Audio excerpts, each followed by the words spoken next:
Q&A. We can get Ryan, Lee Meg, everybody up on stage.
We'll actually start in about 4 or 5 minutes. They're working on the live stream, so you can relax for a few more minutes. Thank you.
Okay, we're about to get started.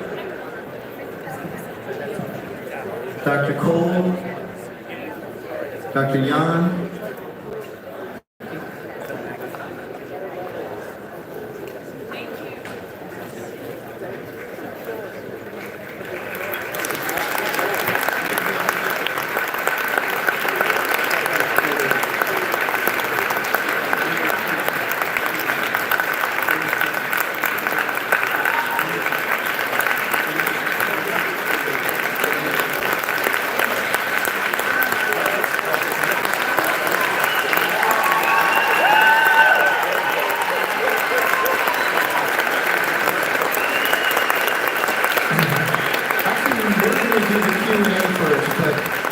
Since the audience is ready, we're going to introduce another superstar.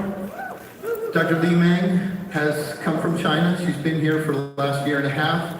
She's the one who reported the virus. It was a virus that was engineered. She's under constant scrutiny.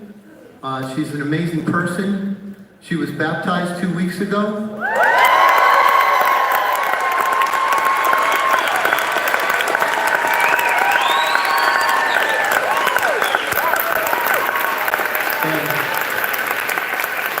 She's here to deliver more truth. Thank you.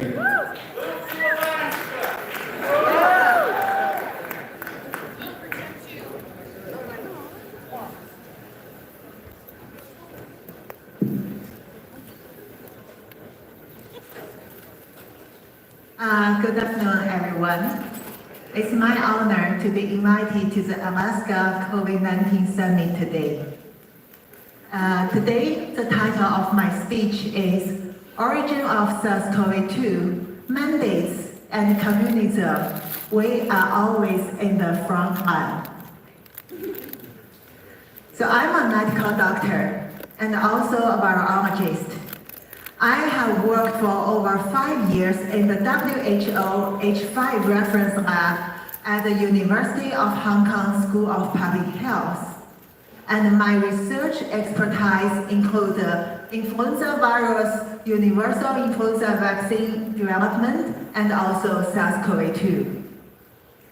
I am also a whistleblower. From December 31st, 2019 to January 16, 2020, at the behest of the WHO reference lab, I conducted a confidential investigation into the outbreak in Wuhan. I used my personal connections inside China's research and hospital systems as well as the Chinese CDC. The first-hand information I obtained, plus my expertise, allowed me to understand not only the severity and transmission of this COVID-19, but also the non-natural origin of its possible responsible pathogen. I also learned that the Chinese government was hiding information, deeply worsening the situation. Based on intelligence, expertise, documents, and circumstantial evidence, the conclusion is that SARS-CoV-2 was created by military scientists of the Chinese Communist Party as an unrestricted bioweapon.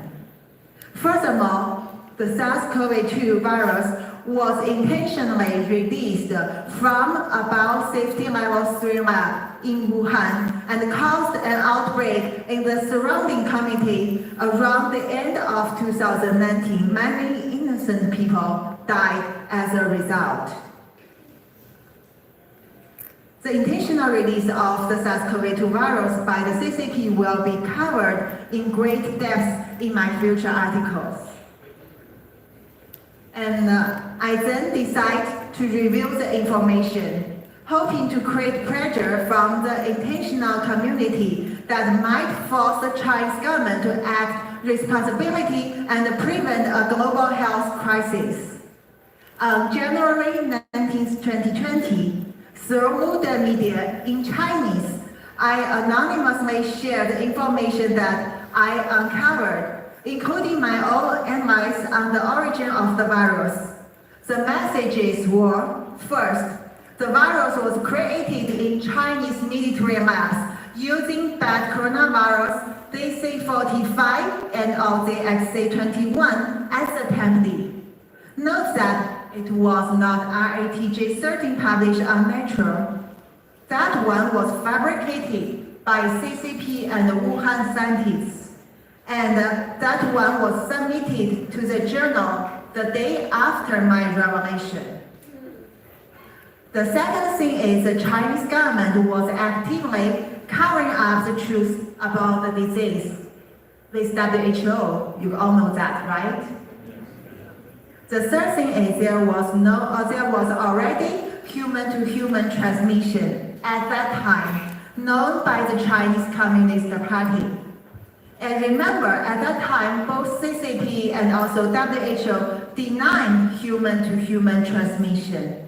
But within 24 hours after our revelation, CCP has to admit the first time in the world that human-to-human transmission exists. Fourth is there was no animal intermediate host, and Wuhan seafood market is now the origin of the virus. You may have heard a lot of rumors that we Chinese people eat a lot of wild animals, right? Bat, pangolin, snake, civet, cat, raccoon, dog, all the things even I don't know the names. But trust me, we don't eat bat. Imagine if you see a bat soup in front of you, your look is the same as our look. And the fifth one is, if not controlled immediately, the virus may lead to a pandemic. And as a result, various mutated strains will emerge inevitably and quickly. Remember at that day, when we reveal all the things, China government insists on 62 cases. However, just after our revelation, within 4 hours, it became triple, become almost 200 cases, and soon they admit not only in Wuhan. All the 5 messages have been proved to be true. With its plans disrupted, the Chinese government reacted in a hurry, which leaves a lot of mistakes and evidence for us to follow and verify their problems. This slide is to show that between the time from I revealed this COVID-19 until the day I escaped to America, these are 2 papers that I work on. One is on the Lancet Infectious Disease, talking about that viral can predict the severity of the patients. And the second one is the first animal model about the transmission, which is published on Nature, and it shows that why this animal model can work on reflecting the transmission, and which is also the mistake that China government ignored the right transmission model. That's why the virus get out of control without their understanding of the high transmissibility in Wuhan. And I flew to the United States in April 2020 and started alerting the non-Chinese speaking world about the true origin of SARS-CoV-2. Furthermore, since September 14, 2020, I and my co-authors of the Yin research have published 3 Yin reports which scientifically demonstrated the laboratory origin of SARS-CoV-2. These reports are rigorous and have been shown to be unassailable after several failed attempts to challenge them. The first Yin report has been viewed over 1 million times on the original website. In the 3 reports, I described what was done to the virus, how it was done, and why it was done by Chinese military in partnership with civilian scientists in China and in the United States. All can be verified in their own articles. I also mentioned that the virus was developed over decades by the CCP as an unrestricted bioweapon, part of their plans of the unrestricted biowarfare. People always ask me why I decided to take the huge risk to speak the truth about COVID-19. Let me share you a story. The next slide, thank you. In mid-January 2020, I called one of my friends, a neurologist in Wuhan, and asked about the situation in her hospital. She was very frightened. She dared not tell me anything initially. I assured her it was confidential conversation and the information would be provided to WHO experts without identifying the source. Then I heard that all the doctors in Wuhan were handcuffed. The government forbade them to discuss the novel virus, while the numbers of infected patients was growing like crazy.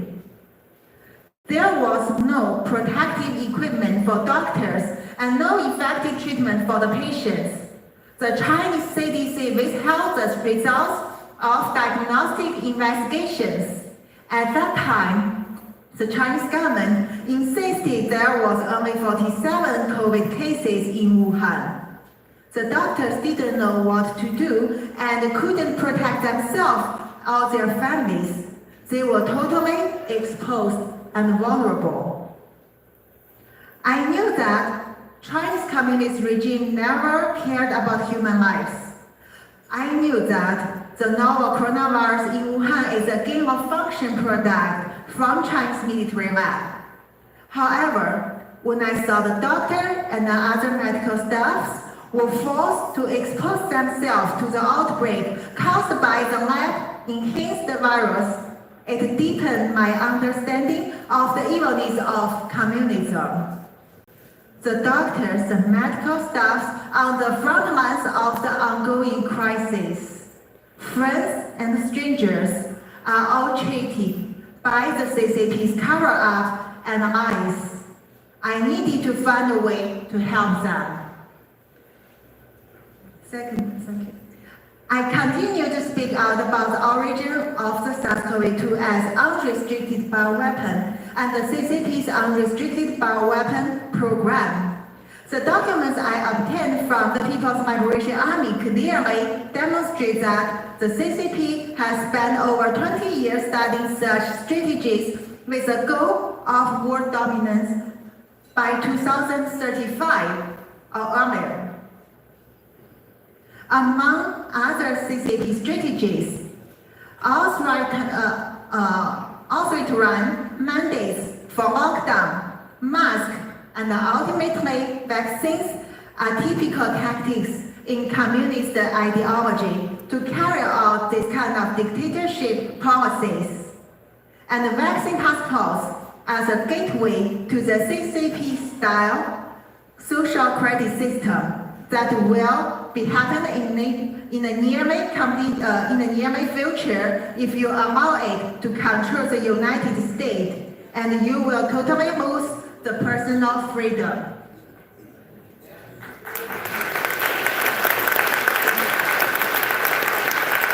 The CCP seeks to divide and conquer. Americans are divided into opposing camps, pro and against lockdown, mask, vaccine, and others later on. The vaccines were originally designed and given emergency use authorization, EUA, based on a wrong assumption that SARS-CoV-2 came from nature. The misinformation of nature origin was organized propaganda and came from within the scientific community, which is infiltrated and manipulated by Chinese Communist Party. The dominant media narrative brainwashed people and ignored that virus was genetically engineered with known and still unknown functions designed to target humans. It is a fundamental flaw in the development of COVID-19 vaccines. It's proven that the COVID-19 vaccines can't stop transmission. On the other hand, the safety monitoring by the FDA, CDC, as well as repeat fading efficacy and lack of efficacy even against the emerging variants could lead to serious consequences. We have well-established protocols using safe, effective, and cheap drugs like hydroxychloroquine and also ivermectin as a prophylaxis treatment or early treatment against COVID-19. By the way, if you still remember the paper that Dr. Richard also showed you with high citation to talk about hydroxychloroquine work for COVID-19, that paper was from China, and that was written by the military scientists together with civilian scientists last March. And that becomes the top awarded from Chairman Xi Jinping at the end of 2020 because they found hydroxychloroquine anti-COVID. Doctors spreading the good news of their excellent results using these approaches have been censored, belittled, demonized, and harassed. Instead, doctors are pushed to accept and promote experimental vaccines to patients on the front lines of the mandate promises. It is a tragedy to American freedom.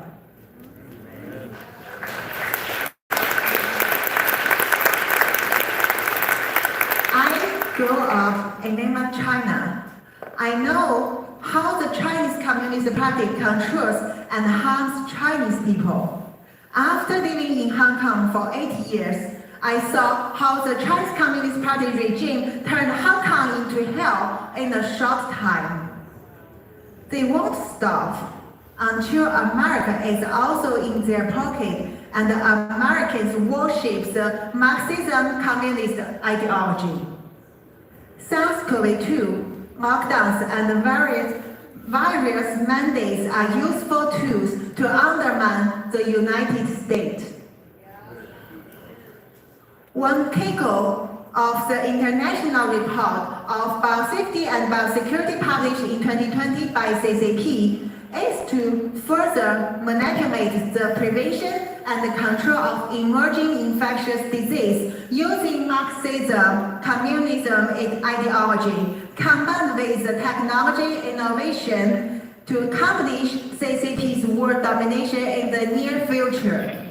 They sit on their trophy of COVID pandemic, looking forward to economic destruction, social unrest, and ruining amazing civilization of the United States.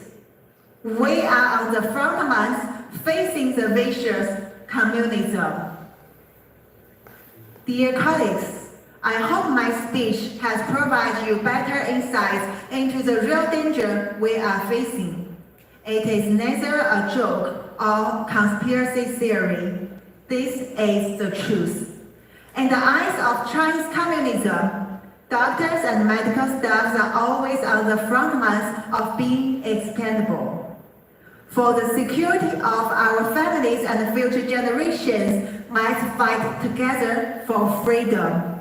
We don't have much time, but we are always on the front lines of the battle. Thank you.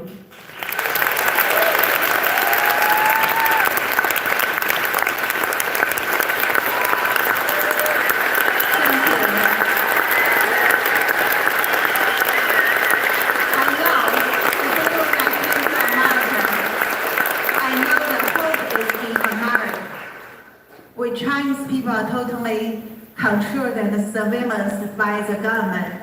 But we know that the hope is in America. And during the tours all around the United States we made with such great doctors, my friends, I deeply realize that the hope are brave American people. Thank you. Let's work together. We are here to help you to know the truth and evidence. You just need the courage.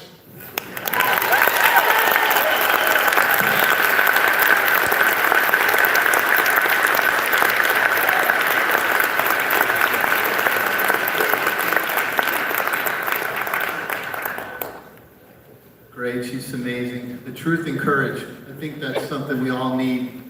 Truth is easy, but courage is not so easy. You know, there's not going to be a time where if everybody else can come up, Meryl and the rest, but truth is easy. We're delivering the truth. You know, there's early treatment. There's no reason to vaccinate children. You know what the death rate in that 5 to 11 is about 0.1 per 100,000. It's 1 in a million. You know how many children are 5 to 11? 28 million. A good number of those have already had the vaccine. I mean, have already had the virus. So let's say 40%. So we're going to vaccinate all those children, right? We're going to vaccinate all those children to save how many lives? Less than 28. How many will we injure? How many will we injure? How many, does this virus go into the ovaries normally? No. Does the vaccine? It does. Vaccine does. Ryan, come on up. So what we're seeing is, you know, that's why we're here, by the way. Thank you so much. It's so great to see such a great crowd. Thank you so much for being here. We really appreciate you coming out. Our organizers here have done such a great job. I want to give them a big hand. Thank you guys for coming out.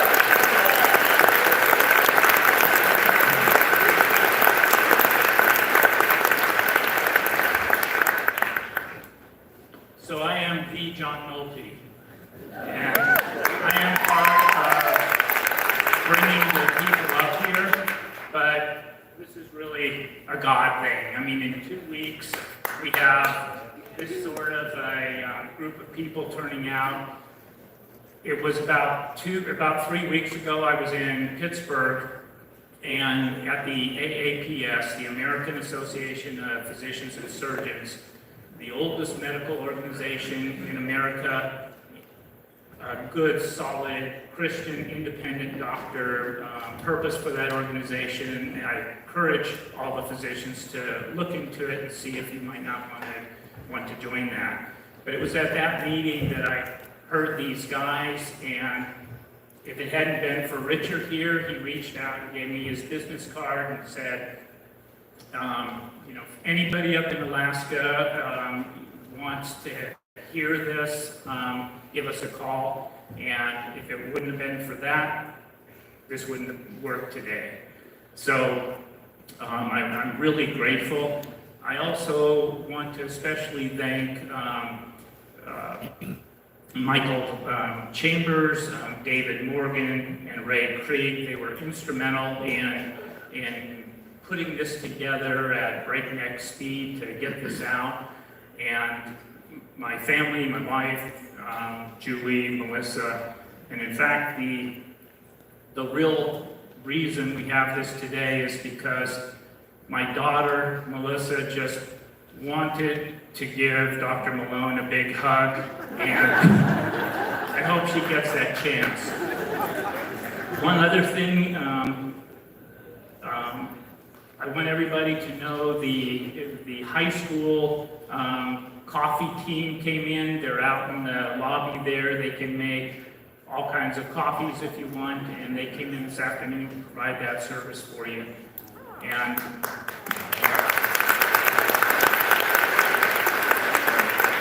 then lastly, I want to give a big shout out to ChangePoint, who agreed to host this. That wasn't easy.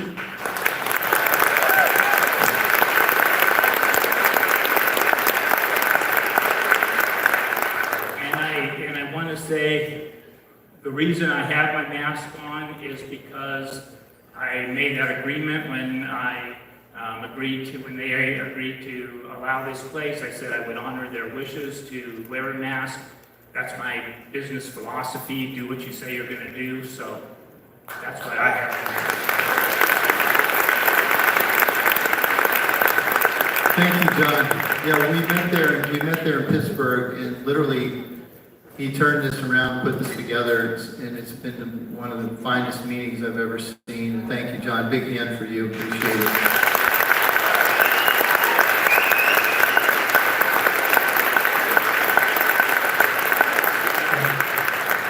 So we come to you not as 4 individuals or 5 individuals. Okay, we formed an organization called Global COVID Summit or Global COVID Alliance, of which Dr. Malone is the president. And we have 12,000, almost 13,000 doctors that have signed on to our declaration that we will not vaccinate our children.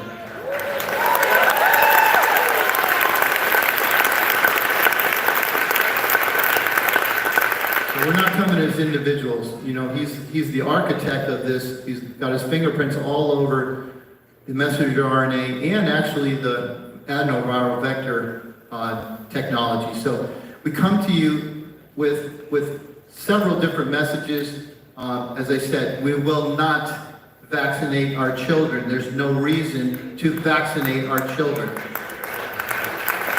We will not vaccinate the COVID recovered. People here this morning. And we need to treat patients. We need to stop preventing of denial of treatment of people. I mean, that doesn't make sense. We need to allow that to happen. So, let's get started. We have a lot of questions. First question, Dr. Malone. Does the vaccine prevent infection and does it prevent transmission? Testing. So the simple answer is no. It can reduce infection and transmission, but it is not as effective as natural immunity, and it doesn't prevent it.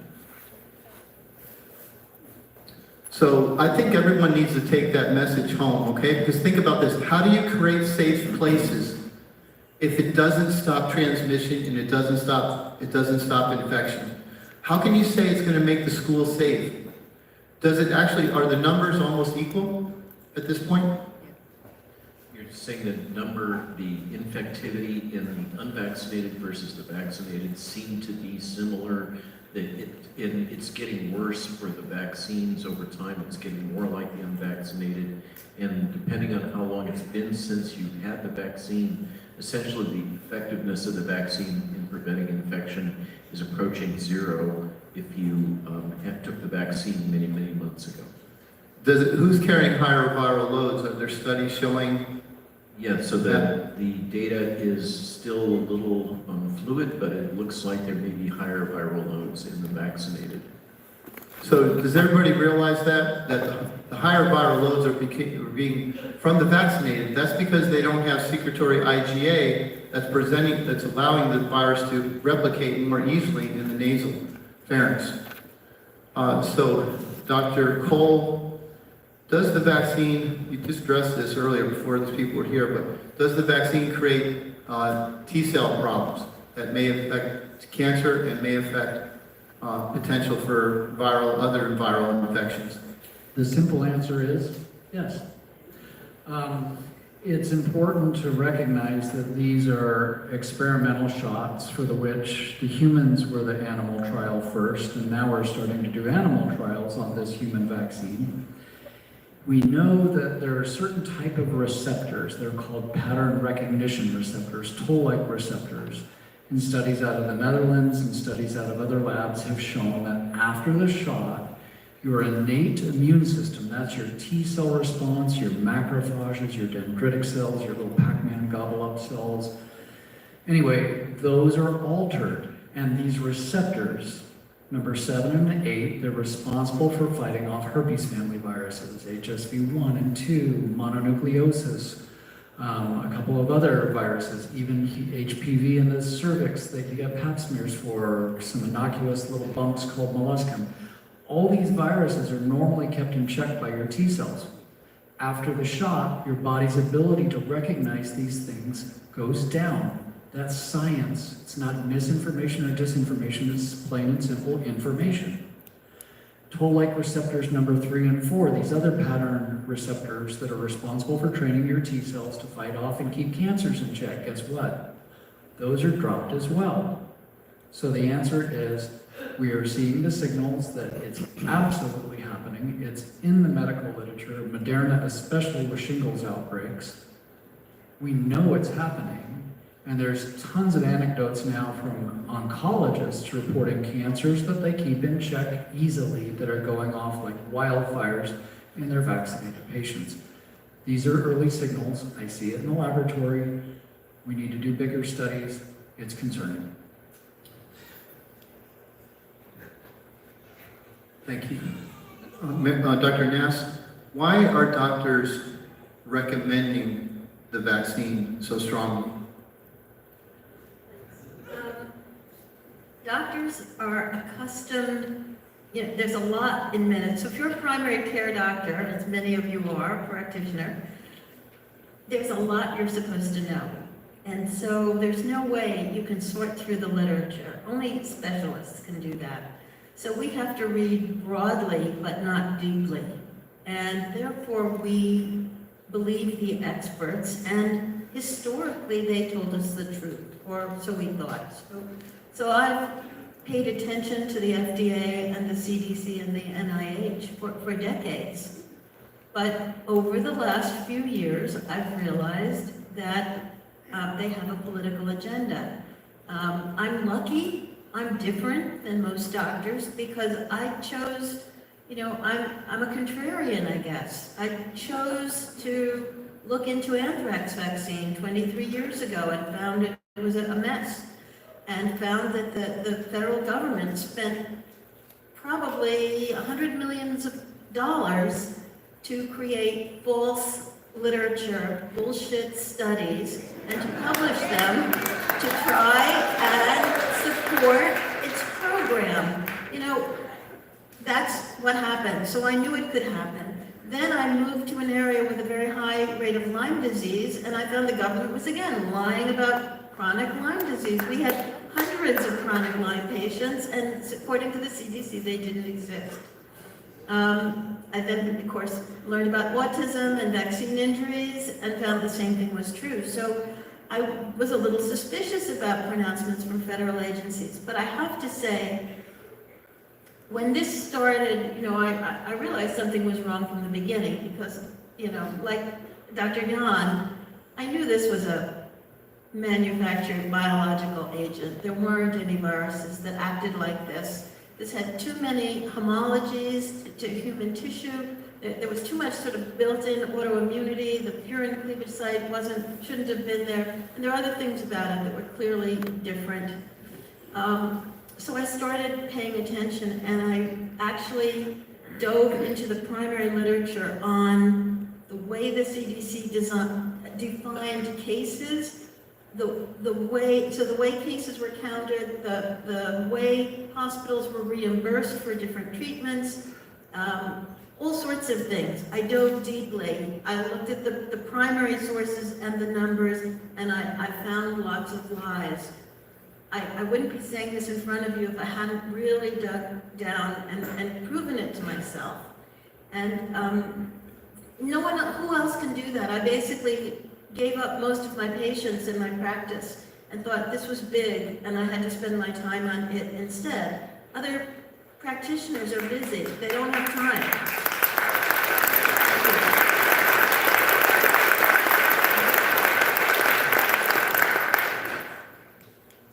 Dr. Cole, what is the effect of the vaccine on COVID recovered patients? The way you say that, I feel like I'm in a Miss America pageant. Like, I gotta give the right answer here. Well, you're very handsome.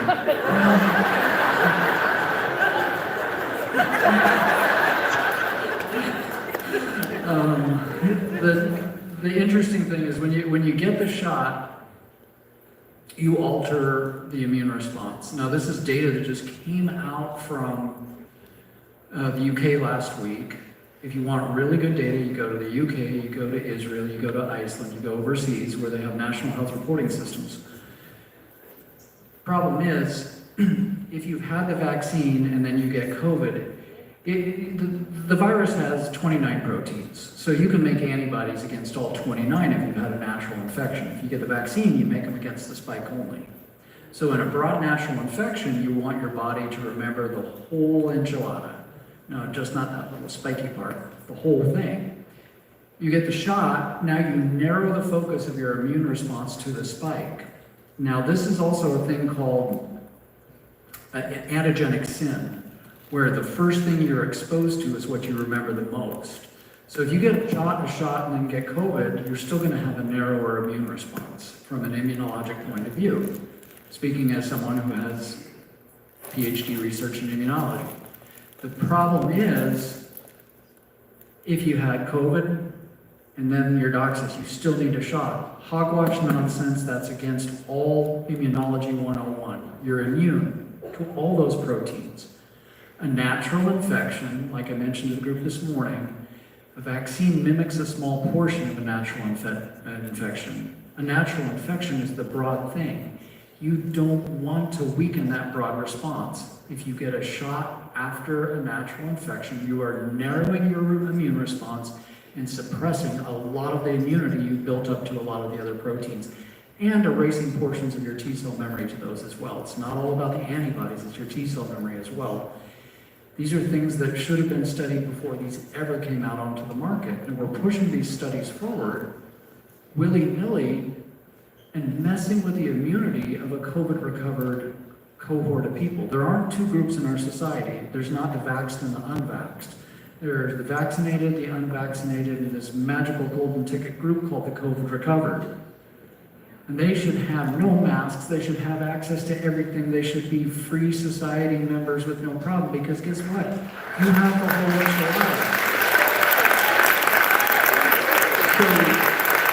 So you're saying that a COVID-recovered person who gets the vaccine might be more susceptible to viruses like Epstein-Barr and other things, and cancer? I mean, is that what you're saying? Yeah, from the earlier question and this one tied together, that's the problem, is now, again, you're screwing with nature and screwing with God's immunity that he gave you. And you're messing up this immune response, you're weakening it, and you're refocusing it in a way it should go.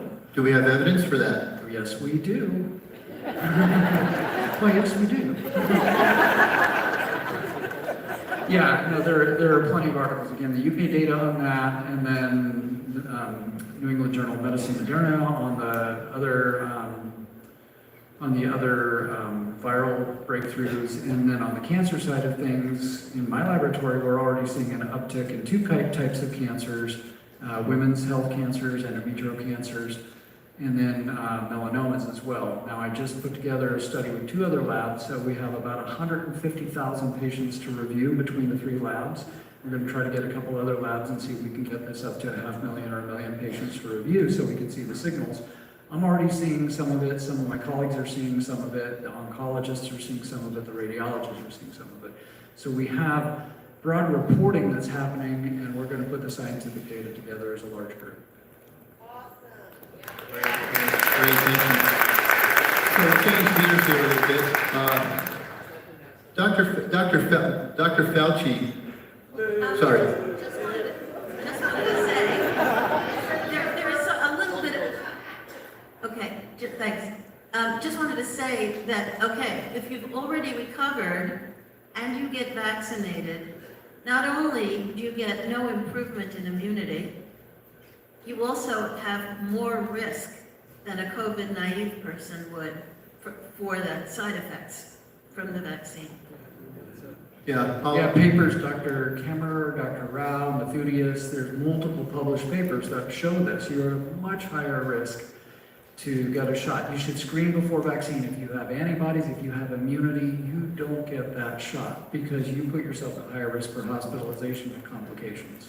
Yeah, you retain an antigenic fingerprint of the virus in your body for months. Your immune system is quite aware that you have this product in there. So when you add in lots of messenger RNA making lots of spike, you may have a hyperimmune response and a very bad reaction. We need to screen before a vaccine. Okay, we'll change gears. Now we'll talk about Dr. Fauci. He's been on TV. He's a leader of our NIH. That's why we formed Global COVID Summit. He won't be the leader here.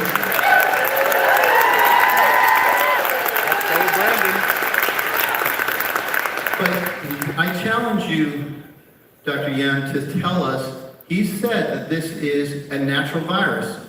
And I think you are saying that it's not, And people need to know, why do you think so? Why do you feel like it's not a natural virus? He says it is. Dr. Fauci is more about a politician than a good doctor, and he's not scientist. So, there is enough solid evidence. And besides the smoking guns I provided in my Yin report and the ongoing report, there are also a lot of great scientists and doctors. They provide more and more evidence to show that COVID-19 viruses can never come from the nature. However, Dr. Fauci, he is like the shark. When CCP tried to hurt the people and they really hurt the people, Dr. Fauci smelled the blood and he immediately know what he should do. Dr. Fauci has been tell you, from last year, I saw him standing next to President Trump and lie and cheat and also attack President Trump, which made me very angry because he's not scientist. And also from that time, I pointed out his lies through the YouTube media in Chinese and later on in the English-speaking channels in America. Fauci said this is a flu. Fauci told you this will begin until last April, and Fauci told you initially no mask, later 1 mask, 2 masks, and I bet that now he wants to wrap you like money. And he told you vaccine works, and when vaccine doesn't work, he told you they need to mandate. And when mandate doesn't work, he told you they need boosters, they need children, later they need children booster. I wonder how many shots Fauci get, 100? Yeah, Fauci is lying, and behind Fauci there's a group of scientists, the top scientists who hold the power in this field, who are working with Chinese Communist Party. The leading scientist was my previous boss, Dr. Malik Paris. Remember this name, Dr. Malik Paris at the University of Hong Kong. In 2004, Fauci has invited him to New York and joined the event which was held by the Science magazine, and New York Times reported it. They respect Dr. Malik Paris as a celebrity. They were working from that time, and China developed the novel unrestricted bioweapon, and coronavirus is the ideal candidate. Fauci is not innocent. Now you cannot push China to be transparent unless you really define China as a criminal country. However, Fauci is still in America. You can think about how to do to him.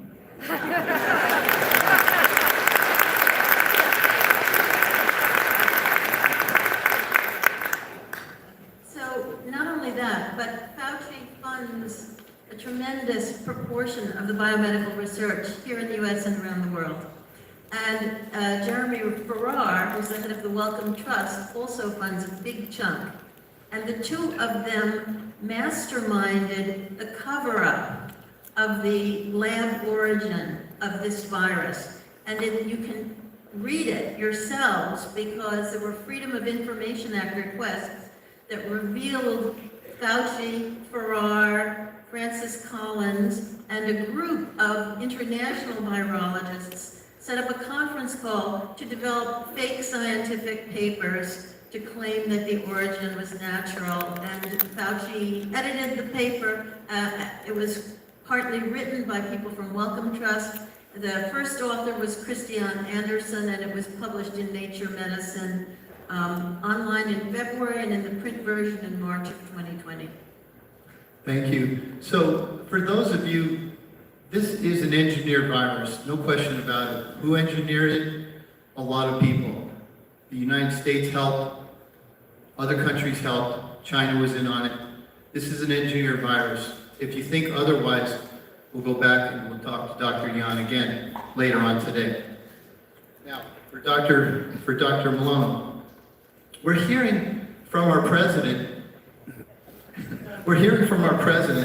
that this is a problem of the unvaccinated, that the unvaccinated are responsible for all the problems. They're responsible for the Delta variant and all the other variants. Who is responsible for the variants? So that's a lie.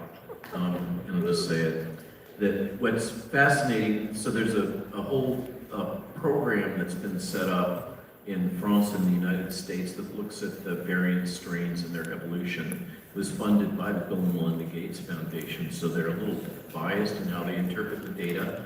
But one of the things that's fascinating with that data, the assertion is made that the variants emerged as more prevalent species or subspecies or clades or whatever you want to call it within the population prior to the vaccination. But what you see when you look at the detail of the data is that they each emerged in environments, in regional areas where the vaccines were undergoing clinical trial. So the assertion is made that they emerged after, or before, I apologize, for instance, Delta emerged before the mass vaccination campaign, but it actually emerged in an area in India in which they were testing vaccines, likewise with the others. And then as you imposed broader vaccination on those populations, then you see these variants rapidly expand in terms of the component, the distribution of various strains, and they become dominant within regional populations that are subjected to pressure of the vaccination. So what is clearly happening is that we're selecting these vaccine escape mutants.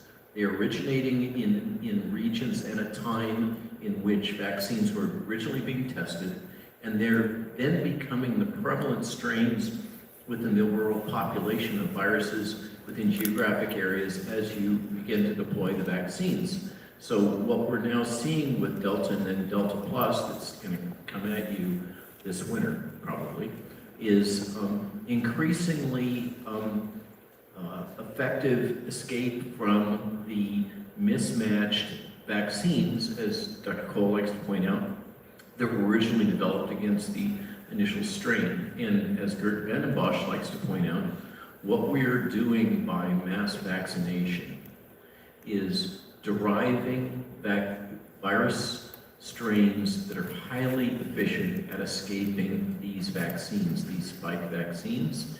And what he predicts is that we will eventually see the emergence of completely vaccine-resistant strains.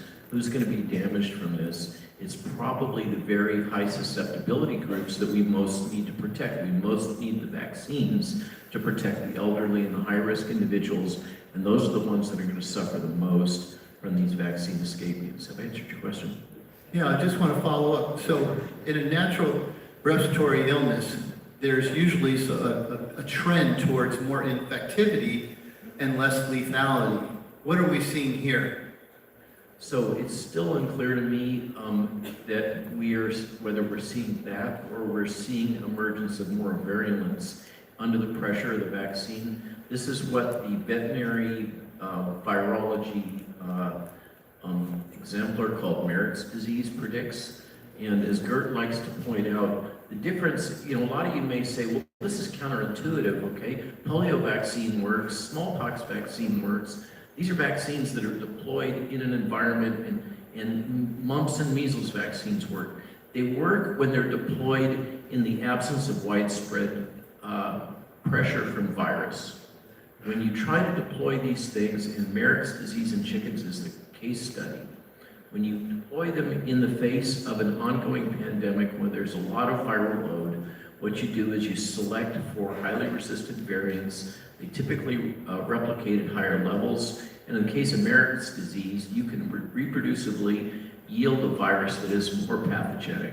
And what we're engaged in is a massive experiment to see whether universal vaccination into a human population will drive the development of not only more highly replication competent vaccine-resistant strains, but whether it will also drive the development of more pathogenic strains. And frankly, it's an experiment I would rather not do. And I think it's not prudent to do that experiment in the human population.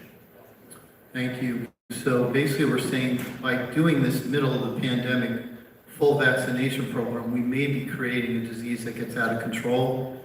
We're probably close to doing the worst possible thing in terms of humanity. And the odd thing is that it's couched in the logic that, oh, well, you should take a risk on behalf of all of your colleagues, on the behalf of your fellow man. And I think that's a noble idea. I spoke about this at the Vatican with Cardinal Turkson. The Vatican and myself and many religions support the idea that we should sacrifice for the greater good. And I think this is a key selling point that a lot of people have heard. Oh, I'm doing this for everybody. The problem is that you're being told a mistruth. I'll say that gently. That what you're doing is going to provide benefit to everybody. It seems to be that there is, to be blunt, Dr. Fauci is not a virologist. He's not a vaccinologist. He is an administrator trained in immunology, but he's basically an administrator politician, and he doesn't seem to be comprehending the consequences of what he's advocating as policy. And because he has the force of the presidency behind him, he basically mandates what will be federal policy across the entire health and human services enterprise. And he's doing it based on his own personal opinion, not upon a careful review of the science. Yeah, so kind of what you heard is, we know the facts. These are data that it's not helping transmission, it's not helping the rate of infection, it's not creating safe schools or safe workplaces, and we may be creating a disaster.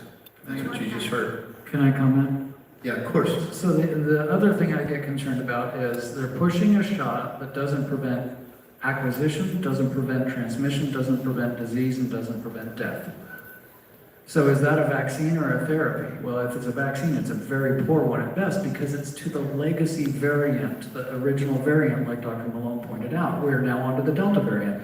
Getting people to take this shot right now is akin to saying to the healthcare workers, hey, it's flu season. We want you to get your flu shot, but by the way, we have some leftover flu shots in the freezer from, 4 or 5 years ago. Why don't we just give you those? That's insanity. Of course you wouldn't do that. You want something that's going to be effective against what's happening now. And this shot isn't for this disease anymore because of the mutation. And like Dr. Malone points out, Marek's disease, M-A-R-E-K-S. Look that up. Read that history and think of yourself as a chicken that becomes vaccine dependent, just like a drug addict becomes drug dependent. You become dependent on booster after booster after booster. And again, we're boosting the wrong antibody to the wrong virus now. It makes no sense whatsoever. So people are at risk of losing their job to get a shot that doesn't work against the virus that's present. It's purely scientifically insane what societally we're doing. And again, we have medical technocrats in Washington that are forcing something and ruining the fabric of our society for something that doesn't work, for something that doesn't exist. It's madness. So can you comment then, because I think behind the scenes, we know there's a lot of great scientists at the NIH, the FDA, and the CDC, there is. So what was the committee that voted 16-2? Talk a little bit about that. Oh, yeah, 17-1. Oh, the 16-2 on the earlier one, yeah. On the booster. On the booster, the 16-2, they voted against it. They thought it was a bad idea, and they were right. But Let's go into your point that you just made. Yeah. So the 16-2, they voted against the booster for certain groups, and then, again, for whatever financial or political reasons, then Walensky and the CDC says, oh, thanks for the recommendation. If we disagree, we're going to do it. After the which, Gruber and Krauss stepped down, two leaders at FDA, saying, all right, if you guys are going to do this nonsense, we're out of here. So leaders in this field voted against the boosters. They left the FDA because they were so upset with what happened. We don't know if that's true, but likely they did. They're leaving both at the end of the month. So, do you want to comment? Yes, I will simply give some analogy to people that who may not quite understand immunology and vaccines, that now you are using these vaccines developed against the Wuhan strains and against the Delta virus. It is like you eat the expired food. So yeah, it can make you full, but most probably you will have food poisoning.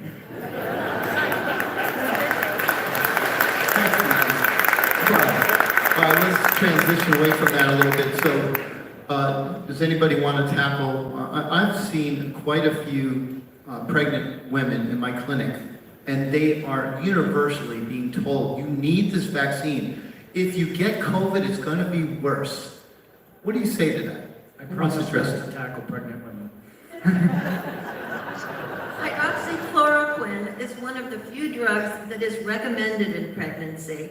So that if you have certain diseases and you can't take the usual drugs, you can take hydroxychloroquine. If you have lupus, you can take it through your pregnancy. It doesn't harm the fetus.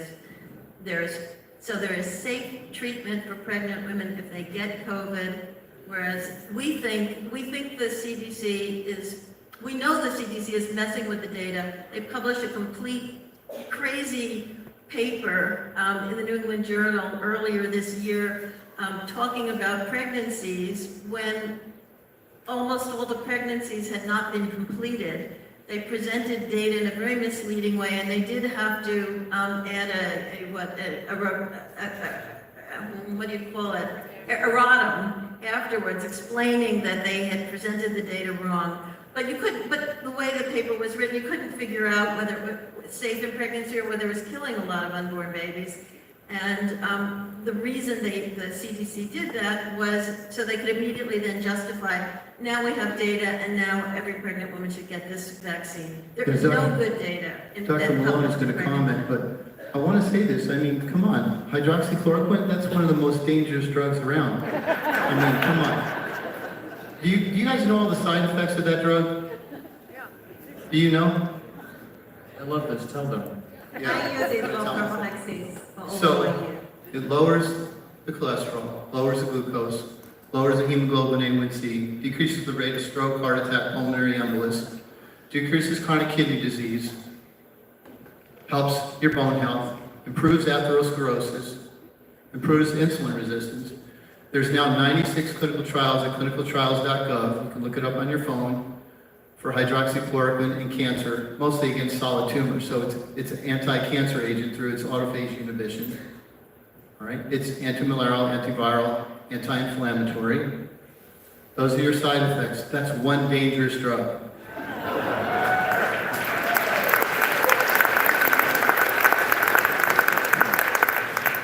Just to finish out the pregnancy story. Yeah. It can cause psychiatric symptoms, as you said, hypoglycemia and arrhythmias, especially at high doses. So you watch out for that. But having said that, and it's documented in hospitalized patients, the 200 outpatients I've treated, as far as I know, have not had any of those symptoms. Yeah, I've treated over 3,000 patients with hydroxychloroquine over the years. I've never known a cardiologist to take anybody off the drug. There's like 12 documented deaths worldwide. There was a major study done in 2018. So that's the data. Dr. Malone. So just to try to get a wrap on the pregnancy story, in the dossier, the letter in which the FDA authorized Comirnaty, the product that isn't available, as for marketing in the United States, they have some interesting caveats at the bottom of that letter, which are additional studies that have to be performed. One of the caveats explicitly states that the existing systems that the CDC has put in place to monitor for rare adverse events are ineffective, and therefore the sponsor, BioNTech, manufacturer of Comirnaty, as soon as they start manufacturing it and putting it on the market, they have to initiate studies to characterize those rare adverse events. In particular, there's, I think, half a dozen studies that are required because the information is not yet known. One of those studies is safety in pregnancy. So although the CDC may assert that it has been established that it's safe in pregnancy, for some reason the FDA clearly explicitly states it's unknown whether or not it's safe in pregnancy, and those studies need to be performed.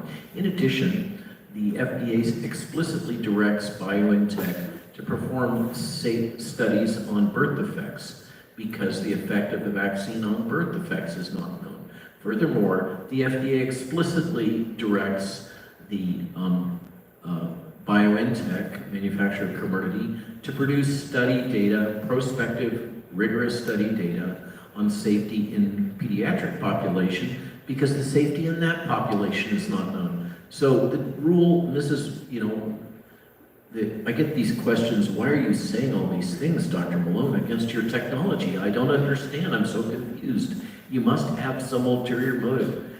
I have a deep sense of umbrage that all the rules that I've been taught and had to live under for 30 years as a vaccine developer have been thrown out the window. And one of them is, particularly, If you don't know that it's safe in pregnancy, you don't administer it during pregnancy. It's kind of simple stuff, okay?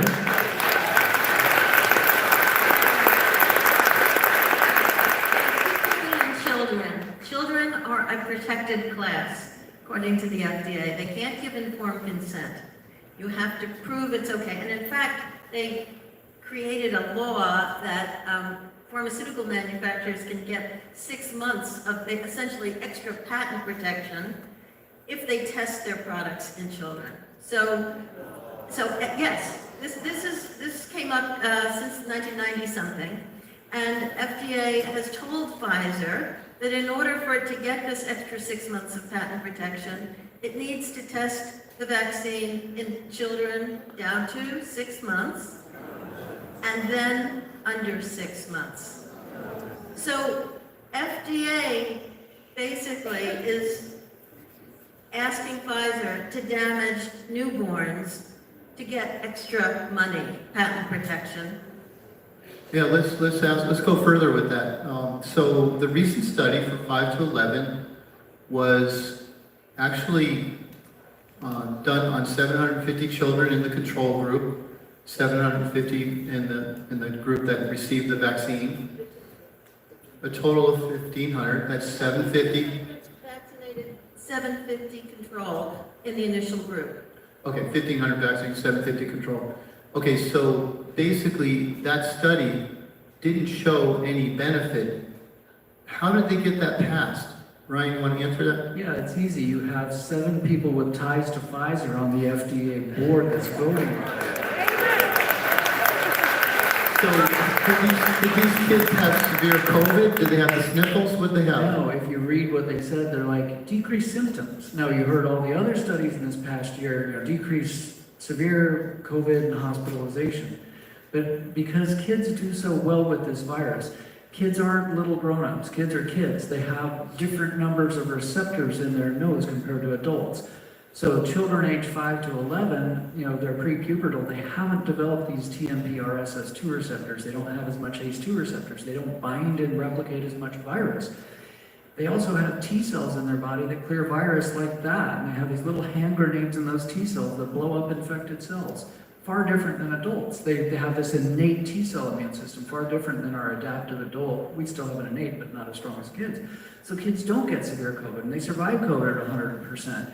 So we're proposing giving to kids a shot for the wrong virus, to the wrong variant, remember that part, to the wrong age group for kids that have a 100% recovery rate from this virus statistically. Does that make any sense whatsoever? No, but there's big money in Washington, and there's corporate capture of the FDA and the CDC and the NIH, and they're saying, hey, if you pass our drug, we'll make it pay for you down the road. Never mind humanity and the Nuremberg trials and the noose that should be around the neck of these jerks that just did this to our generation.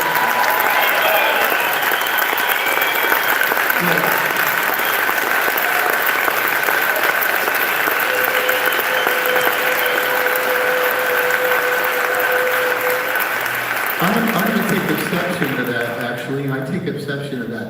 How are we going to find out how this thing works if we don't try it on these kids?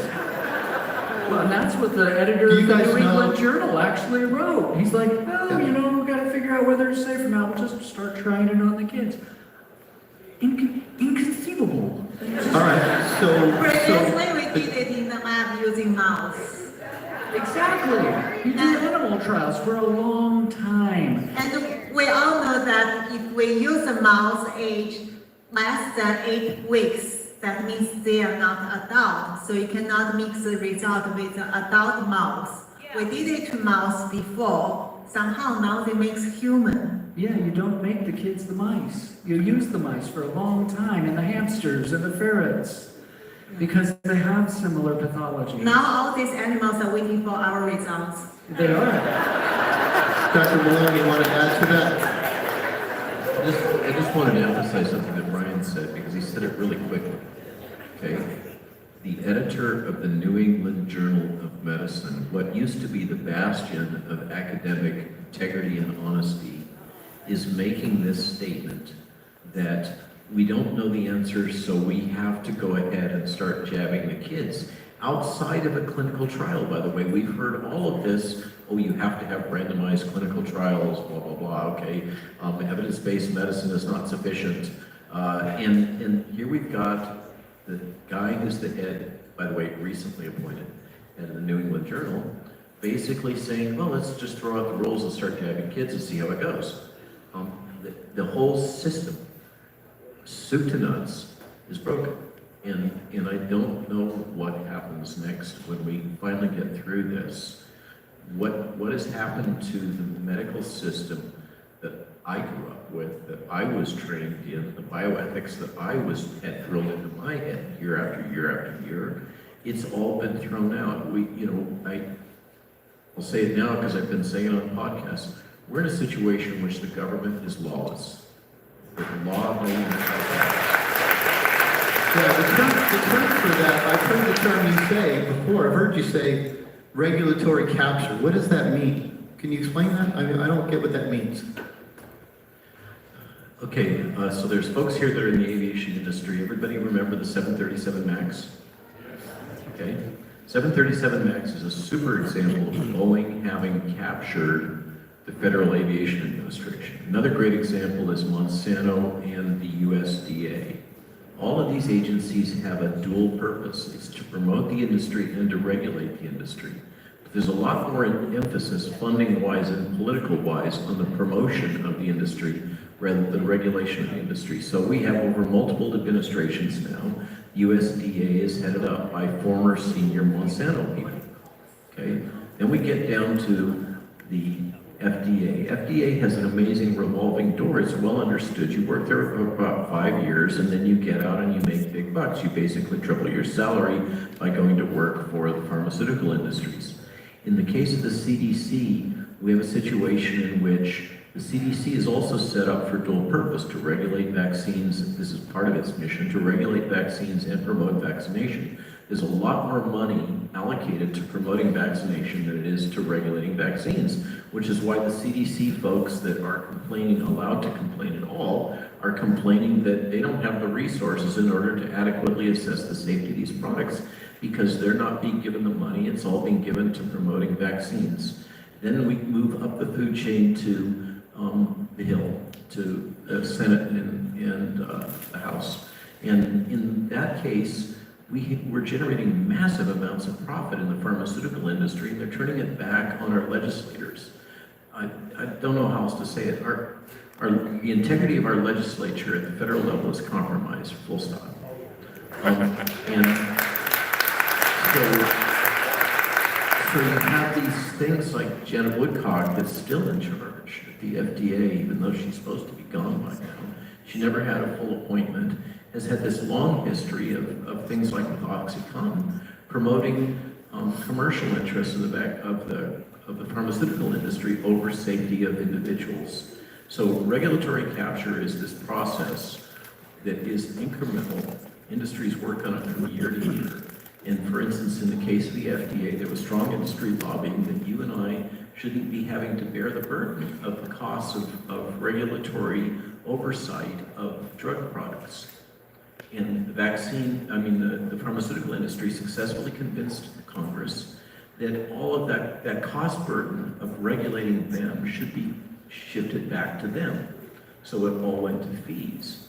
So basically now, the pharmaceutical industry is paying the FDA to regulate the pharmaceutical industry. It's covering the majority of the FDA budget now, and what do you get? Exactly what you predict, okay? The FDA is working for the pharmaceutical industry. It's not working for you and me. That's just the honest truth of the situation. That's a follow the money situation. So in a sense, you know who's guilty? I'm sorry to say it, we are. We've let this thing develop over decades. And this gets back to the point that we've got to take back the country, and I don't know how else to say it. Yeah. So well said.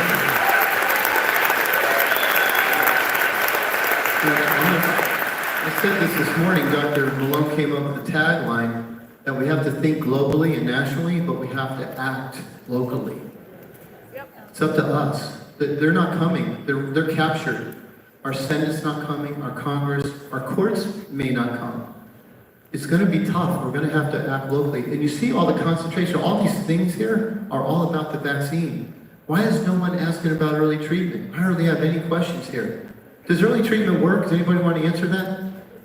Can I first? I use an analogy to people on Twitter because they always ask me vaccine and also other way to treat COVID. So I tell them that the present vaccines we have, because they're immature, they're not safe enough. So you can consider it as a dog training protocol. You have the experience in raising the dog, right? So imagine that the dogs are your immune cells, and the protocol is the vaccine. So you give this vaccine, no matter from which company, it's just like the protocols from different companies, and then you use it to train your immune system.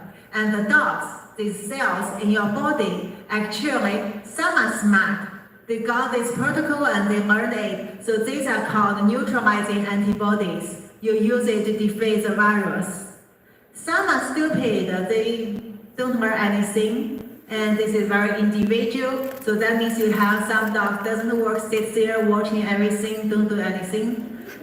The third group we definitely don't want because these are the very, very stupid dogs. So they basically confuse everything. Some dogs learn that and start by the owner. We call it allergy or autoimmune disorder. Some dogs even get mistake, and when they see the safes next time, which means the virus, they help to open the door, invite the safes into your house. Do you trust such protocols? This is very individual. You don't know how many different dogs you have. However, we have the early treatment and even prophylaxis drugs.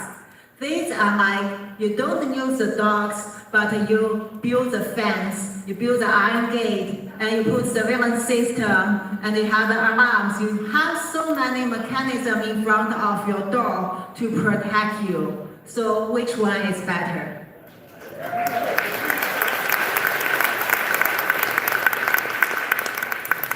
Talk a little bit more about regulatory capture. So we have 3 former FDA commissioners who are working for the 3 vaccine manufacturers and the vaccines that have EUAs for COVID. So Mark McClellan is working for Johnson & Johnson. Our last FDA commissioner was Scott Gottlieb. He is on the board of Pfizer. And Stephen Hahn, who came after Gottlieb, is working for the hedge fund that owns a big chunk of Moderna. The other thing I want to tell you is that the pharmaceutical industry takes the long view, like the Chinese. So they have been working on laws to sort of undermine our democracy and make more profits for a long time. In 2016, a bill was voted on, and 80% bipartisan of the Congress voted in favor, and it was called the 21st Century Cures Act. And it was a compilation, it was a massive bill that had been broken up into about 10 bills before then. And a couple of the things it did, so it gave more money to NIH. You know, there were goodies for enough to make every Republican and Democrat happy. But one thing it did was to expand the liability waivers for vaccines in particular. So right now, we have a system called the National Vaccine Injury Program based on the 1986 Vaccine Injury Act, which says that if a vaccine is recommended by the CDC's Advisory Committee for children, its liability is waived, and instead a 75% excise tax is added to each dose, each antigen of vaccine goes into a fund. That fund has about $4 billion in it and has also paid out $4 billion over 30 years for vaccine injuries. What this 21st Century Cures Act bill did was to say that from now on, any vaccine that is approved, that gets a license from FDA, must immediately go before the CDC Advisory Committee to be evaluated to see if it can be added to the childhood schedule. Okay? In other words, vaccinating our children is the mechanism by which the vaccine industry has its liability waived. And sure enough, and now I understand, Pfizer did its original clinical trials in kids down to age 16, even though normally they're done for 18 years and up. That's because 18 years and up is considered adults. But because Pfizer had tested their vaccine in a very small number, just a few hundred, 16 and 17-year-olds, the FDA on August 23rd licensed it for that group. And because of those 2 years of childhood, it immediately went to the CDC's advisory committee, and they voted to put it, to basically recommend it. That meant it's going on the childhood schedule. And that meant as soon as it does, it has to jump through, they're not really hoops, just has to go through some administrative procedures. Pfizer will not have any liability. Now, at the moment, Pfizer has no liability for the drug, for the vaccine in EUA status, because all products under emergency use authorization also have manufacturer liability waived unless you can prove willful misconduct. You have to prove that the company knew there was something wrong with the product and sold it anyway. And there's another requirement. The Secretary of Health and Human Services has to allow you to sue the company. No one's ever met that bar. So in the 16 years since the PrEP Act was passed, no one has been able to sue a manufacturer for an EUA vaccine or drug. Yeah, great. Okay. I have to say, Meryl, like, you can probably write a book on this topic. It's amazing. Because as you see, we have tremendous regulatory capture. We have, it's like bureaucracy creep. We'll never overcome it. You have to keep the message simple. We don't need that message. They're not going to come for us. They're not going to help us. You just heard how difficult it is, how many hurdles we have to jump over, how many people are in the way. I was in Washington. I talked to Health and Human Services, CDC, the NIH, the FDA people, and I can tell you they're not going to help. There's a lot of good people there. So I think the message is they're not coming for us. They're not helping us. We have to recreate locally. That's how we're going to make progress. That's how we're going to stop them from vaccinating our children. They're not going to stop it. It has to come right from here. That's what we have to do. Stop the COVID recovery and start treating patients. Because those are the main things we have to do. We don't have to worry about everything going on in Washington. We just have to fight back against them because it is literally a huge bureaucracy and we will never overcome it. And we will. We will overcome. God's on our side, all right? And we will overcome it. Okay? The other thing that was in that 21st Century Cures Act, if a vaccine is recommended by CDC for pregnant women, its liability is waived. So pregnancy became the new gold rush for vaccines, and that is why they've been trying to give this to so many pregnant women, to get an approval for it, to give Pfizer its liability shield. And you're going to see a lot more vaccines being recommended for pregnant women in the future. Yeah, there's a lot. Go ahead. I don't think you want your healthcare program to be Pfizer Permanente. So I want to address we're talking a lot about vaccines, but early treatment. I want to tell a quick story about the Tale of Two Nations, this fantastically wealthy first world nation called the United States, and this developing nation called India. Let's look at what happened in India. They have a province up north called Uttar Pradesh. So the Delta strain that we're experiencing is the India strain until they, started giving them alphabets because there's a bunch more alphabets coming. Delta in India, last year during their first wave with their first variant, they used a lot of prophylactic treatment, had a small bump and went down. When they started vaccinating, to Dr. Malone's point, all of a sudden, their case rates started going up. Anywhere in the world, once you hit 25% vaccination, case rates go up and variants shift. Well, in Uttar Pradesh up north, about 70% the size of the US, about 240 million people. Delta's burning through like a wildfire. What did they do? They were proactive. They said, you know what, let's put some blister packs together. And if anyone tests positive, we treat the patient, we treat the whole family with ivermectin, some vitamin D, some vitamin C, some zinc. Some of them had an antibiotic in it. Guess how many cases a day there are right now in Uttar Pradesh? 2/3 the size of our country, 20 cases a day. The pandemic is over. They early treated. They have over 75% antibody prevalence. They have 1/10 the death rate of the United States. So what we need to do is to become a developing nation again, to have the will to actually do something in public health to stop a disease and save lives and not enrich the pockets of a bunch of corporate billionaires and bought out politicians.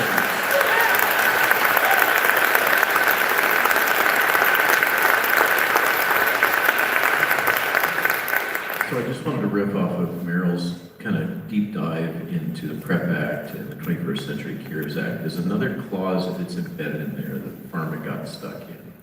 That's really fascinating. And we all rack our brains. How come they're not obeying fundamental principles of informed consent? Okay? We're all driven ourselves mad. This doesn't make any sense. We talk about Nuremberg Code and all that. There's actually a clause in that act. It's very small. And it says that if the experimental product, if the EUA product is determined to not cause significant harm, they can waive informed consent completely. Okay, so there's a little clause embedded in there. And I think that's part of what's been driving all the denialism about the adverse events, is as soon as they acknowledge that there's significant adverse events, it triggers that clause, and then they can no longer force people without providing full informed consent. That's the rule that's written in there, and it was snuck in this same set of laws that Merrill is suggesting. So it does seem to be a little bit of a basket of Halloween gifts for the pharmaceutical industry, and so a lot of treats for them and a lot of tricks for us. We'll switch gears again. Thank you, Dr. Malone. Could someone comment on the difference between the different monoclonal antibody treatments? Do they work? Also, what do you think about those instead of the vaccines? That's the question. Well, a monoclonal antibody is temporary, and so far they've been reasonably effective. Dr. Malone mentioned, with the drift in the Delta and the Delta 4 Plus and some of the variants coming along, they're going to have to reformulate them. If you get them on board early, so this is the key, early treatment saves lives, no matter what the early treatment is. So monoclonal antibodies, with Delta, it replicates fast. Well, the virus replicates faster, okay, than the previous variants. So if you're going to treat Delta, you got to treat it like that. It's 40 to 60% more transmissible compared to the Alpha variant, where 10% of virus was bound and got into your cell. When Delta gets on, about 75% goes into your cell to replicate. So it replicates faster, plain and simple, because of the mutations. If you're going to treat it, you need to treat it early and fast. You don't say, this is a mild disease. Guess what? Most people start out mild until they don't. So if you're going to get that treatment, you're in that risk category, it's beneficial to a lot of people. Now, if you get it on in the first week, then you cut hospitalization and death by 50%. If you wait till day 7, like Dr. Urso talks about, look, the virus really doesn't replicate past day 7 or 8. Your monoclonals are there to bind and block and mop up virus. Beyond day 7, your efficacy goes down to like 20%. So monoclonals work, and they're a part of the early treatment program for many people. Yeah, the question, go ahead. So a number of us were just in Hawaii doing an intervention there, much as we're trying to do here with Alaska, of helping train physicians and provide information. And I had the privilege of meeting with various political leaders in the state. And one of the things I learned in speaking with them, as well as with their senior public health folks, is that right now, the federal government will no longer ship one of the 2 monoclonal antibody formulations into the state of Hawaii. They will only ship the Regeneron product. Why is that? That seems counterintuitive. The reason is because in the detected cases, so this is case incidence in Hawaii now, over 5% of the case incidence in Hawaii is Delta Plus. And Delta Plus has escaped the ability of the other non-Regeneron antibody cocktail to be neutralized by the virus. So I talked a moment ago about Gert von den Bosch's point that we're driving the development of escape mutants for the vaccines, but it turns out that those are also escape mutants for the monoclonal antibody preparations. So once again, the first line therapies that we have available for the people that most need it, because most of you are going to handle this virus just fine. Just be clear about that, okay? Your risk of disease, for most of you that don't have major pre-existing conditions, is a fraction of a percent. You're going to handle this fine. Stop being afraid. Stop letting the media rule your life.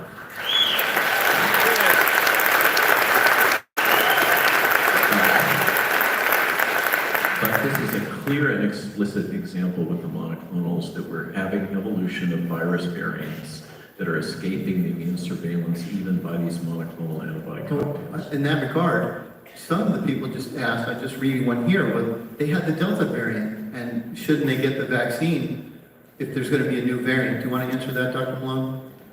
Okay, so now you're going to push me there. Yeah. I modified limited hangout so that the press doesn't just put me on a spit, which they do at every opportunity they can get. I'm called the most All right, maligned, Ryan, you take the question. most maligned scientist in the world. So the data are clear that previously the data had been fairly clear that the only people that merit vaccination by a risk-benefit ratio are the 65 and above, morbidly obese, immunosuppressed cohort that's identified correctly by the VRBAC group that you refer to as those that should receive a third jab. I'm not agreeing with the third jab, I'm saying that is the high-risk cohort. The problem is that the data now on the vaccine adverse events are demonstrating clearly that the adverse events in those high-risk groups are higher also. So not only is the risk of the virus not equally spread across the population, but the risk of the vaccine is not equally spread across the population. So when you make those ratios, it's becoming more and more clear the vaccine may not even be justified in the high-risk groups. What about the COVID recovered though? If you already had COVID, you need a vaccine. You already nailed that one. Yeah, the data are quite clear in multiple publications, and I can personally attest. How much data is there? One study, two? There's like 15 now, right? I forget what the number is. I think it's about 60 or 70. Isn't that right, Ryan? Oh, you're talking about you're talking about the COVID data recovered. for the COVID recovered in general. Yeah. I thought you were talking Yeah. about the Correct. data for the increased adverse event risk associated with Yeah. vaccination in the COVID recovered. Yeah, that's what people are That- asking. That puts you at higher risk if you're COVID recovered. You're at higher risk for adverse events if you were to take the jabs. Okay. And then the final thing is that if you are over 65, which I am, and immune compromised or in other ways compromised, you get less benefit from the vaccine than a healthy person. And if you do get benefit, it wears off quicker. And to that point, early treatment covers all variants. The mechanism, all which is all variants. So we're talking about a vaccine and monoclonals that are waning in efficacy, which we knew they would because coronaviruses always mutate. But interestingly, at the core of this virus and replication and the immune system, hydroxychloroquine can block that spike. Hydroxychloroquine can change the acidity of the endosomes where the virus wants to replicate and make car parts instead of cars, like Dr. Urso talks about. Hydroxychloroquine can inhibit the little zipper that replicates the virus, so and has multiple anti-inflammatory effects. Ivermectin blocks the binding of the spike, blocks the little taxi that the virus rides into your cell. It blocks the little zipper as well. It blocks the folding proteins. It stimulates your nucleus to upregulate interferon, which is your antiviral fighting response. It blocks the clotting, no matter what the variant is. But you know, it's a horse pill, just like aspirin, just like Merck's new drug molnupiravir was made for Eastern equine encephalitis, which is a horse pill, just like dexamethasone that they use in the hospital, which is a horse steroid. Good grief. So the early drugs work. They work across all the variants because the mechanisms are so broad. And it's not one or two drugs, it's a sequence multi-drug approach, and you treat the clotting and you treat the inflammation and you use the antivirals. And yes, ivermectin and hydroxychloroquine are antivirals and anti-inflammatories and anti-clotting agents. and they cover all the variants. So we can spin our heads all day long about this vaccine or that vaccine, which are the wrong vaccines, which are early treatment saves lives. Ta-da.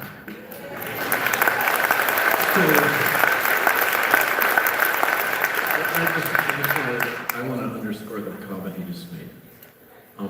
I'm aware of very credible, very detailed reports suggesting that there is an excess of about 500,000 deaths at least in the United States due to the suppression of early treatment, okay? That's 500,000 people that died that didn't have to die because of these government policies to suppress the availability of these agents. Just let that process for a moment. I want you to go there again, if you don't mind. So we talked about this earlier, but so suppression of early treatments, the NIH, do they have early treatment protocols and recommendations? It's a simple answer, no. We're almost 2 years into a pandemic, year and a half into a pandemic. And the recommendation from your government for outpatient early treatment for this disease is nothing. Therapeutic nihilism. Meanwhile, you can go to the hospital and get a drug. By the time you're in the hospital, you're usually past that day 7 of replication. You can get a drug that kills the kidneys in a quarter of animals in animal trials, killed 53% of patients in Ebola trials, and kills kidneys. Strangely, we have this respiratory disease in the United States of America that really badly affects the kidneys that doesn't do as much kidney damage in other countries where remdesivir doesn't exist. But there's no outpatient early treatment for COVID, according to your government. Yeah. I'm going to jump on that because I can't stand not. Not only does remdesivir trash your kidneys and increase the mortality rate in most countries across the world, including the WHO, said don't use it. Correct, November 20, But 2020. our government pays your hospital at 20% premium to use it. Somebody brought me up this, let me read this to you. The billing, so 417,000 in Alaska for event COVID-19 case, an additional 32,000 is provided at taxpayer expense to offset additional costs. Billing is 109 for an ICU non-event case and 17,000 taxpayer offset. So are these charges reasonable? Not when we could have been treating them early, as we said earlier. Early treatment is simple. So I want to give you a parallel. We're here because we know early treatment works, all right? We know it. We don't know it. We have data to prove it. That's the data, all right? And guess what? Most doctors are afraid to treat. We have a few here. Dr. Farr, there's a nurse practitioner. And Dr. Farr, she gave a brilliant talk earlier today. And is anybody in here treating early? If you don't mind standing up, if you're not afraid. I know people might be afraid. Is anybody in here a doctor treating early? Please stand up. Thank you.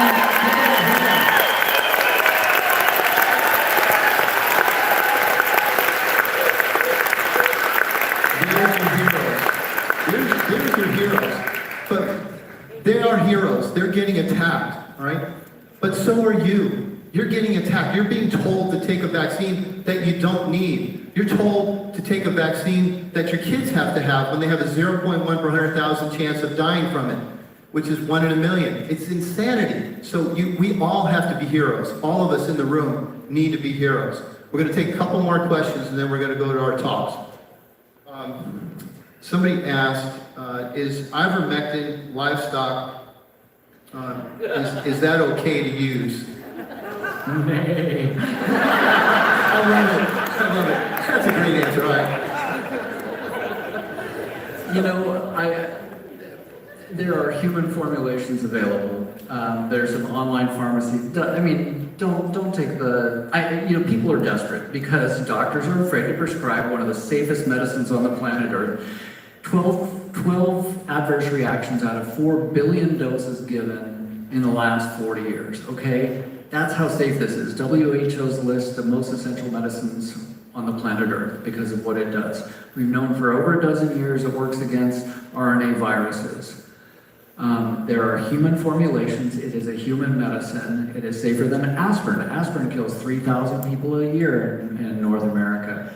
Tylenol kills 450 people per year in North America. Ibuprofen and Aleve and those analogs kill 16,000 people a year from GI bleeds in North America. Ivermectin has killed maybe associated 12 people total in 40 years. That's how safe it is. There are human formulations of this because it is a human medicine that won the Nobel Prize. Okay?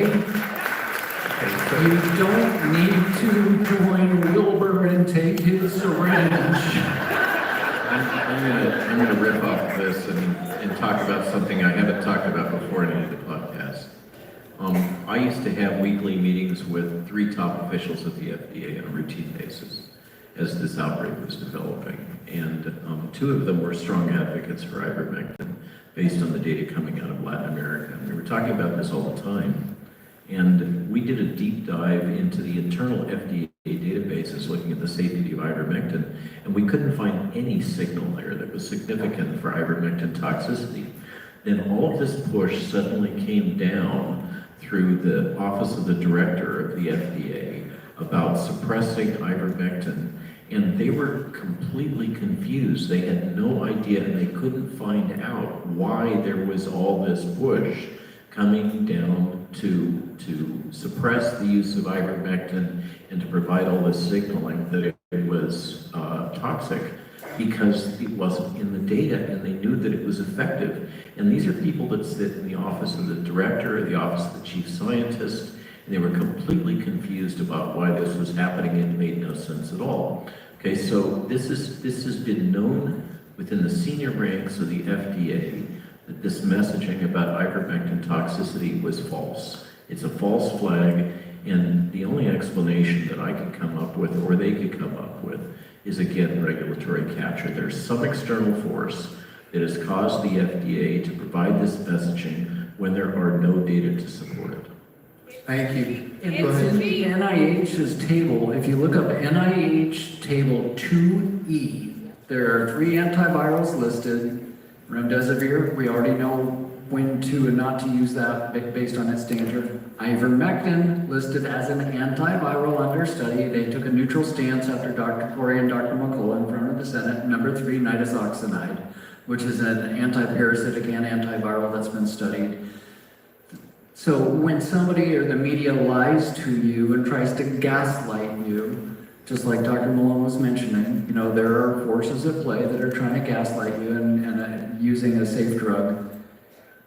It's in the government's tables as a safe medicine. It's a human medicine. It's in the NIH's tables as well. Don't let them lie to you. And doctors have been allowed to prescribe off labels since 1997. It's in the Code of Federal Registry. This is not cocaine. This is not a class 1 DEA drug that they're treating it like. This is a safe medicine, one of the safest on the planet Earth. So you just need to ask yourself why the pharmacies and why the agencies are treating you like this. I think it's because they want a shot in every arm and they don't want to do what that little developing nation that got their pandemic over with already wanted to do, and that was to take care of public health for $2 a person, not $1,700, $1,900, $17,000 for a hospitalization. Early treatment saves lives. Do you want to end this pandemic? Yes. Do you want to prevent later pandemics like this? Yes. Let me tell you 2 things you must do. The first thing is you have already learned about the early treatment using drugs and cheap and safe drugs. Remember this, we have various of ways to finish this pandemic, just we need to push early treatment. The second thing, however, maybe many of you haven't realized that we should stop communism, especially Chinese Communist Party, to release more such unrestricted bioweapons to you. This is not the joke and conspiracy. They are now putting millions of dollars in developing more virus and more pathogens to target not only human, but also your food supply chain. This was well documented in the People's Liberation Army's documents. I can show you many of these documents. And I bet people in Alaska won't be strange about the cold supply chain, right? The cold food supply chain. Let me tell you what they are going to do. Now they're already preparing that.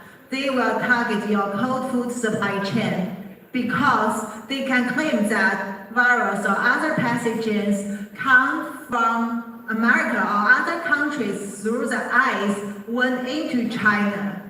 And this is what they are doing now to target salmon and lobsters from America because they want you to believe this virus comes from nature and your food supply chain is a problem to make it spread all over the world. This is their next step, and they are publishing the papers talking about food supply chain can transmit the virus, especially COVID virus, and this was done by my friend in China CDC, and I know what happened behind all this data. But now they try to push more such academic papers to convince people that it can happen. And once you accept such theory, then they win. So next step, you will see they really do it to your food supply chain. Thank you. That's our wrap up on that. And I want you guys, that's very daunting. Does anybody feel a little depressed from that? It's a little depressing, right? So we have early treatment, okay? We have early treatment. I think the message needs to be simple. You can't get overwhelmed by that. Do not feel, they are not going to come after.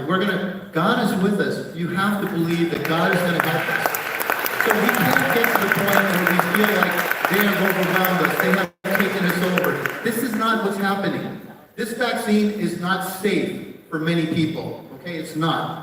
I hate to say that. I'm not anti-vax. I've never spoken out against vaccines. I never even thought about it. I basically want to say that this is the first time in history I've ever seen such an attempt to try to voice something on people who don't need it. Children do not need the vaccine. That's it. There's no question. They do not need the vaccine. And what are we going to do? Are we just going to be depressed? Our children are looking to us right now for spiritualism. They are looking to us for leadership. And so if we don't come up with some leadership individually, we're just going to lie down and take a vaccine and eat whatever food they put in our face. We're going to just basically sit there and let them do this to us. Is that what we're going to do? No! Absolutely. So we're going to do early treatment. We're not going to let them vaccinate our kids and the COVID recover. Don't worry about it. You're fine. Thank you.